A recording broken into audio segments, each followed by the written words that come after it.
بسم اللہ الرحمن الرحیم۔ اصل کہانی کے ساتھ اشرف شریف آپ کی خدمت میں حاضر۔ ناظرین، آپ نے ایک کہانی شاید سنی ہو۔ انقلاب روس کا زمانہ تھا، اسٹالن کے پاس اس کے کچھ ہواری آئے۔ انہوں نے دیکھا کہ اسٹالن بڑا فکر مند تھا، اور بلکہ اس سے زیادہ فکر مند اس کے ہواری تھے۔ تو اسٹالن نے اپنی فکر مندی تو بھول گیا، ان سے پوچھنے لگا کہ تم لوگ کیوں پریشان ہو؟ وہ کہنے لگے کہ جناب انقلاب تو ہم لے آئے، لیکن اب یہ سمجھ نہیں آ رہی کہ انقلاب کے بعد ہم مملکت کا جو انتظام ہے وہ کیسے سنبھالیں۔ اسٹالن نے کہا کہ اس میں کیا مشکل ہے، آپ لوگ ایسا کریں، ایک مرغی لے کے آئیں۔ ان کے جو احباب تھے وہ مرغی لے آئے۔ اسٹالن نے اس مرغی کے جو پر تھے وہ نوچ لیے۔ پر نوچے گئے تو مرغی اندر سے گوشت پوش کی ایک چلتی پھرتی سی ایک چیز رہ گئی۔ اچھا، اس مرغی کو انہوں نے دھوپ میں چھوڑ دیا۔ اب تھوڑی دیر ہوئی تو مرغی کو، چونکہ بال نہیں تھے اس کے جسم پہ، مرغی کو گرمی لگی، سورج کی تپش لگی، تو وہ چھاؤں میں آ گئی۔ اب سائے میں تھوڑی دیر رہی تو وہاں پہ سردی لگنے لگی، تو مرغی وہاں سے نکل کے پھر دھوپ میں چلے گی۔ تو یوں ہونے لگا، وقفے وقفے سے کبھی مرغی دھوپ میں چلی جاتی، کبھی چھاؤں میں چلی جاتی، اسے چین نہیں آ رہا تھا۔ جلد اس کی حساس ہو گئی تھی، سردی بھی جلدی قبول کر رہی تھی اور سورج کی تپش بھی۔ اتنے میں اسٹالن نے جیب سے کچھ دانے نکالے، کھانے والے مکی کے دانے ہوں گے، اور اس نے مرغی کے آگے یوں کیے۔ مرغی وہ دانے چگنے لگی، پھر وہ جہاں جاتا مرغی اس کے پیچھے پیچھے چلنے لگی۔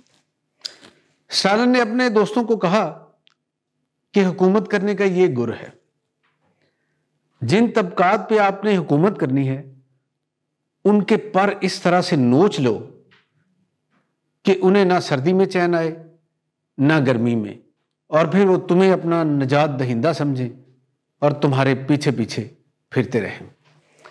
مجھے یہ کہانی اس وجہ سے یاد آئی کہ حالیہ دنوں ایک پولیٹیکل پارٹی کی مالکن جو ہیں، ان کی بڑی قریبی جو ساتھی خواتین ہیں، انہوں نے انہیں مشورہ دیا کہ آپ خود کو میڈم، بی بی یا اس طرح کی کوئی اور جو ہے نام وہ نہ لیں، بلکہ لوگوں کو کہیں اور اس بات پہ آپ تاکید انہیں کریں کہ وہ آپ کو میڈم پرائم منسٹر کہیں۔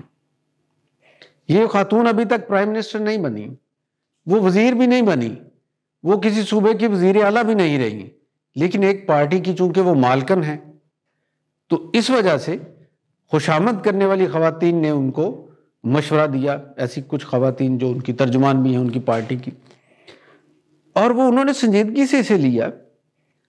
اور ان کی سنجیدگی سے بڑھ کے ایک بات یہ کہ کچھ ان کی قریبی خواتین نے انہیں یہ کہنا بھی شروع کر دیا، جن کے کانوں میں یہ بات گئی، انہوں نے کہنا بھی شروع کر دیا کہ کہیں ایسا نہ ہو کہ خوشامد میں ہم پیچھے رہ جائیں۔ تو انہوں نے فوراً ہی انہیں madam prime minister, madam prime minister, madam prime minister یہ کہنا شروع کر دیا۔ میرے ذہن میں یہ بات آتی ہے کہ یار، ہم لوگ جو ہیں پاکستان کے عوام، کیا یہ کسی گنتی میں، کسی شمار میں نہیں ہے؟ کوئی نہیں سمجھتا کہ ان کی رائے کی بھی اہمیت ہے، یا انہیں وہ ایک بنے بنائے لیڈر مل جاتے ہیں جو اپنے گھر سے ہی پرائم منسٹر بن کے آ جاتے ہیں، وہ پہلے ان کے جو کنیزیں اور غلام ہوتے ہیں وہ ان کو پرائم منسٹر کہتے ہیں، پھر وہ آ کے پرائم منسٹر بن بھی جاتے ہیں۔ یہ عمل کیا اتنا سادہ ہے؟